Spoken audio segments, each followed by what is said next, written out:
सिरकटी चुड़ैल। रामगढ़ नाम के एक छोटे से गांव में कुछ गांववासी रहा करते थे, परंतु उस गांव में एक सिरकटी चुड़ैल का साया था जो किसी भी टाइम आकर किसी भी व्यक्ति को अपने साथ उठा कर ले जाया करती थी और उसके सर को काट कर फेंक दिया करती। ऐसे ही एक दिन भोला नाम का एक व्यक्ति रात को काम पर से घर की ओर जा रहा होता है। हे भगवान, मेरी रक्षा करना। कितनी रात हो चुकी है और इतनी रात को अंधेरे में मैं अकेले घर जा रहा हूँ। कहीं मुझे वो सिरकटी चुड़ैल ना मिल जाए और अपनी तरह मेरा सर काट कर ना फेंक दे। भोला भगवान का नाम लेते हुए आगे बढ़ ही रहा होता है कि तभी उसके सामने हवा में उड़ती हुई उसके सामने सिरकटी चुड़ैल आ जाती है और जोर जोर से हंसते हुए भोला से बोलती है, हा, हा, हा, हा, क्यों रे भोला, घर जा रहा है? तुम जाने दोगी तब तो घर जाऊंगा। तुम तो रास्ते में ही मेरे सामने आकर खड़ी हो गई हो, अपना सर अपने हाथों में लिए।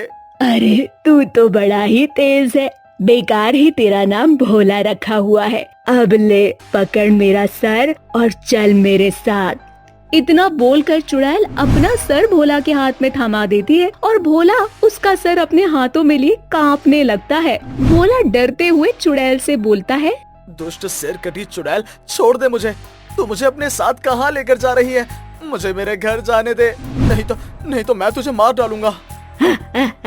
अरे ओ भोला, मैं तो पहले से ही मरी हुई हूँ, अब तू मुझे क्या मारेगा?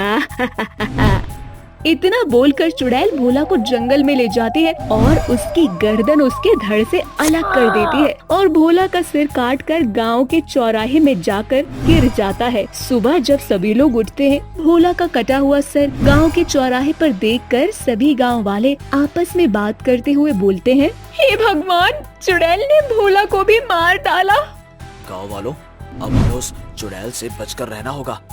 अब हम सभी गांव वाले रात को ना ही अपने घर से बाहर निकलेंगे और ना ही अपने घर आएंगे। अगर उस चुड़ैल ने हमें देख लिया तो वो हमें भी भोला की तरह मार डालेगी। तुम सही बोल रहे हो, अब हम सब गांव वालों को चौकन्ना रहना होगा। अब सभी गांव वाले रात को घर से निकलना और रात को घर आना बंद कर देते हैं, परंतु अब सिरकटी चुड़ैल गांव वालों को दिन में अकेला देखकर उन्हें भी घेर लिया करती। ऐसे ही एक दिन हरिया नाम का एक व्यक्ति खेती करके घर जा रहा होता है। उसे देखकर सिरकटी चुड़ैल उसके सामने आ जाती है। अपने सामने सिरकटी चुड़ैल को देखकर हरिया के तोते उड़ जाते हैं और वो चिल्लाने लगता है, अरे ओ गाँव वालों, जल्दी से यहाँ आकर मुझे बचाओ, वरना ये सिरकटी चुड़ैल मेरा भी सर काट देगी। अरे ओ हरिया, क्यों इतना शोर मचा रहा है? मरना तो तुझे है ही, तो क्यों नहीं शांति से मर जाता? ले पकड़ मेरा सर। मुझे जाने दे चुड़ैल, मुझे अभी नहीं मरना। अरे कोई मुझे बचाओ इस सिरकटी चुड़ैल से, नहीं तो ये मुझे भी भोला की तरह मार देगी। हरिया बोल ही रहा होता है कि तभी उसकी नजर चुड़ैल के हाथों में उसके कटे हुए सर पर पड़ती है। ये देखकर हरिया बेहोश होकर जमीन पर गिर जाता है और जब उसकी आंखें खुलती है तो वो अपने आसपास गांव वालों को देखता है और खुद को चुंटी काटते हुए गांव वालों से बोलता है, अरे गांव वालों, देखो मैं जिंदा हूँ।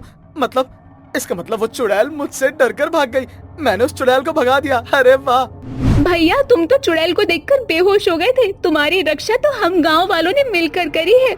जब हमने तुम्हारी आवाज सुनी तो हम सभी गांव वाले लाठी लेकर तुम्हारे पास आए और वो चुड़ैल हमें देखकर भाग गई। अरे गांव वालों, इससे एक चीज तो पता चल गई, चुड़ैल अकेले ही शिकार करती है। अगर हम साथ में रहे तो वो चुड़ैल हमारा कुछ नहीं बिगाड़ सकती। इसलिए अब हम चैन से जिएंगे, परंतु अब हम कभी भी कहीं भी अकेले नहीं आएंगे जाएंगे, क्योंकि वो चुड़ैल अकेले में हमें अपना शिकार बना सकती है। गाँव वालों, याद रखना, कोई अकेला नहीं जाएगा। अब सारे गांव वाले चुड़ैल के आतंक से कम डरने लगते हैं और कहीं भी अकेले नहीं आते जाते। अब वो सभी जब भी जाते तो साथ में ही आते जाते और अपना सारा काम किया करते। ऐसे ही एक दिन फिर से हरिया अपने दोस्त बिरजू के साथ काम करके घर आ रहा होता है, परंतु बिरजू का घर रास्ते में पहले पड़ जाता है। दोस्त, आज तुम मेरे घर रुक जाओ। अगर तुम यहाँ से अकेले अपने घर गए तो वो चुड़ैल फिर से तुम्हारे पीछे पड़ जाएगी। अरे दोस्त, तुम मेरी फिक्र मत करो, कोने पर ही तो मेरा घर है, मैं अभी भागकर चला जाऊंगा।